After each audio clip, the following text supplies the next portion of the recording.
പ്രിയ സജ്ജനങ്ങളെ, സാദരനമസ്കാരം. വാൽമീകി രാമായണം തത്വവിചാരത്തിലൂടെയുള്ള യാത്രയിലേക്ക് ഏവർക്കും സ്വാഗതം. രാമന്റെ ജീവിതം, അതാണ് രാമന്റെ സന്ദേശം. ഇന്ന് നമുക്ക് ചിന്തിക്കേണ്ടത്, രാമൻ താടകയെ വധിക്കുന്നു. രാമൻ നന്നേ ചെറുപ്പമായിരുന്നു, ബാലനായിരുന്നു രാമൻ. ആ ബാലനായ രാമനെ തേടി എന്തിനാണ് വിശ്വാമിത്രൻ വന്നത്? ദശരഥ മഹാരാജാവ് പറഞ്ഞു, ഞാൻ എൻ്റെ സൈന്യ സമേതം വന്നിട്ട് താടകയെ നേരിടാം, എന്നിട്ട് ഘോരരാക്ഷസിമാരിൽ നിന്നും രാക്ഷസന്മാരിൽ നിന്നും ഞാൻ അങ്ങയുടെ യജ്ഞത്തെ രക്ഷിക്കാം. പക്ഷെ ഇത് അംഗീകരിക്കുവാൻ വിശ്വാമിത്ര മഹർഷി തയ്യാറായോ? ഇല്ല. എന്തുകൊണ്ട്? കാരണം രാമനാലാണ് ഇത് ചെയ്യപ്പെടേണ്ടത് എന്ന് വിശ്വാമിത്രനും അറിയാം, കുലഗുരുവായ വസിഷ്ഠനും അറിയാം. രാജാവിന് തൻ്റെ മകൻ എത്രത്തോളം യോഗ്യതയുള്ളവനാണ്, കഴിവുള്ളവനാണ് എന്നതിൽ സംശയമുണ്ടായിരുന്നു. എന്നാൽ ഗുരുക്കന്മാർക്ക് ആ സംശയമുണ്ടായിരുന്നില്ല. വസിഷ്ഠനും വിശ്വാമിത്രനും അറിയാമായിരുന്നു രാമന്റെ അപാരമായ കഴിവുകളെ കുറിച്ച്.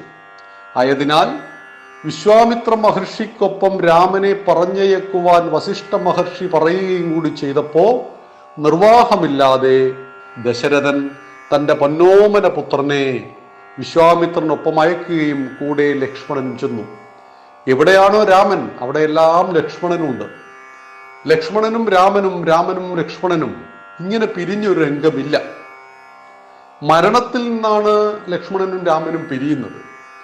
ലക്ഷ്മണന്റെ മരണശേഷം വളരെ കുറച്ച് ദിവസം മാത്രമേ പിന്നീട് രാമൻ ജീവിച്ചിരുന്നിട്ടുള്ളൂ എന്നുകൂടി നാം മനസ്സിലാക്കുക.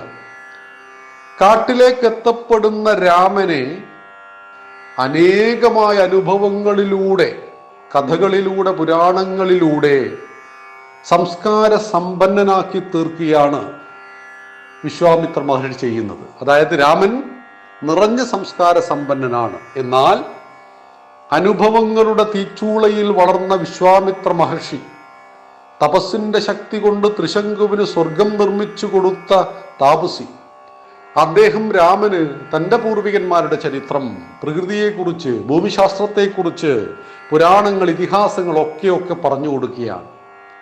നമ്മുടെ മക്കൾ എങ്ങനെ വളരണമെന്ന് ചോദിച്ചപ്പോൾ ആധുനിക ശാസ്ത്രം പോലും പറയും, മുത്തശ്ശിമാരുടെ യുഗത്തിലേക്ക് തിരിച്ചു പോവുക. എന്തായിരുന്നു നമ്മുടെ മുത്തശ്ശിമാരുടെ പ്രത്യേകത? അവർ സന്ധ്യാസമയത്ത് മക്കളെ മടിയിലിരുത്തി രാമന്റെ, കൃഷ്ണന്റെ കഥകൾ പറഞ്ഞു കൊടുത്തിരുന്നു.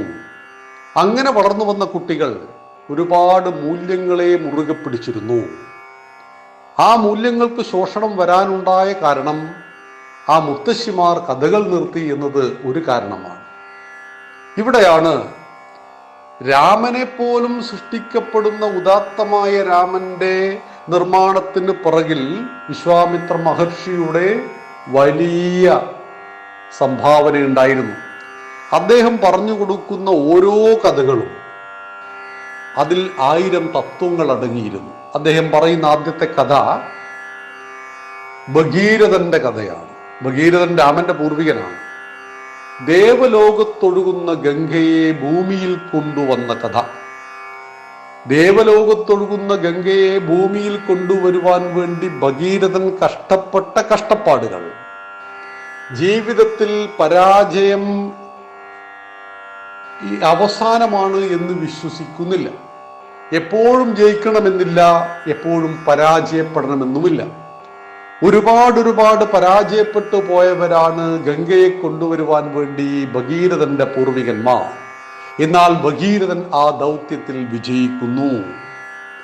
എപ്പോഴെങ്കിലും നമ്മളെയും കാത്ത് വിജയമിരിക്കുന്നുണ്ടാവും. പക്ഷെ ആ വിജയത്തിനു വേണ്ടിയുള്ള നിരന്തരമായ പരിശ്രമമാണ് ആവശ്യം. ഇത് ഭഗീരഥന്റെ കഥയിലൂടെ നമുക്ക് കിട്ടുന്നു. ശിവനെയും വിഷ്ണുവിനെയും ഗംഗയെയും എല്ലാം മാറി മാറി തപസ്സു ചെയ്യുന്ന ഭഗീരഥൻ ഭൂമിയിൽ വന്നപ്പോ ആ ജലത്തെ മുഴുവൻ മഹർഷി കുടിച്ചു വറ്റിക്കുന്നു. ജന്മമഹർഷിയുടെ ആശ്രമത്തെ ഗംഗ മുക്കിയപ്പോ ആ മഹർഷി ഗംഗയെ കുടിച്ചു വറ്റിക്കുന്നു.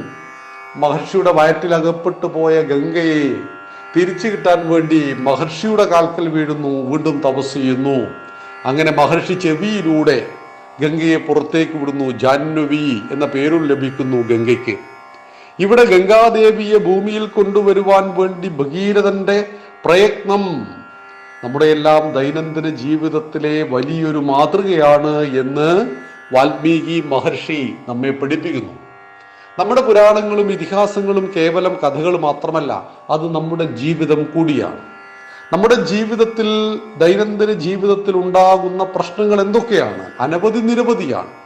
സുഖവും ദുഃഖവും ലാഭവും നഷ്ടവും ജയവും പരാജയവുമെല്ലാം മാറി മാറി വരുന്ന ദൈനംദിന ജീവിതത്തിൽ എങ്ങനെയാണ് മനസ്സിനെ പാകപ്പെടുത്തി ജീവിതത്തെ സുഗമമായി മുന്നോട്ട് നയിക്കേണ്ടത് എന്ന് പഠിപ്പിക്കാനാണ് രാമായണത്തിലെ തത്വവിചാരം. രാമായണം രാമന്റെ ജീവിതത്തിലൂടെ നമ്മുടെ അയനം, സഞ്ചാരമാണ്. രാമന്റെ ജീവിതത്തിലൂടെ സഞ്ചരിക്കുമ്പോൾ നമുക്ക് കൗമാരകാലത്തിലുള്ള രാമൻ, യുവാവായ രാമൻ, മധ്യവയസ്കനായ രാമൻ, രാജാവായ രാമൻ, അച്ഛനായ രാമൻ, മകനായ രാമൻ, സഹോദരനായ രാമൻ, ഭർത്താവായ രാമൻ, ഈ രാമനിൽ നിന്ന് നമുക്ക് എന്തൊക്കെ പഠിക്കണം എങ്കിൽ നമുക്കിനി പഠിക്കേണ്ടത് വിവാഹം കഴിക്കാൻ പോകുന്ന രാമനെ കുറിച്ചാണ്. ഭാരതീയ വിവാഹ സങ്കല്പം എങ്ങനെ? ചൊവ്വയുടെ പേരിൽ, നക്ഷത്ര പൊരുത്തമില്ലായ്മയുടെ പേരിൽ അനേകമായിരം ഹിന്ദു ആൺകുട്ടികളും പെൺകുട്ടികളുമെല്ലാം വീട്ടിൽ നിന്നു പോകുന്ന സ്ഥിതി വളരെ പരിതാപകരമാണ്. എന്നാൽ രാമൻ വിവാഹം കഴിച്ചതെങ്ങനെയായിരുന്നു? എന്തായിരുന്നു പരീക്ഷണം? എന്താണ് സ്വയംവരം? സ്ത്രീക്ക് പുരുഷനെ തിരഞ്ഞെടുക്കുവാൻ സ്വാതന്ത്ര്യം. നിരന്നു നിൽക്കുന്ന പുരുഷന്മാരിൽ നിന്നും യോഗ്യതയ്ക്കനുസരിച്ച് പുരുഷനെ തിരഞ്ഞെടുക്കുവാൻ സ്ത്രീക്ക് സ്വാതന്ത്ര്യമുള്ള നാട്ടിൽ എങ്ങനെയാണ് നമുക്ക് വന്ന അപജയങ്ങൾ?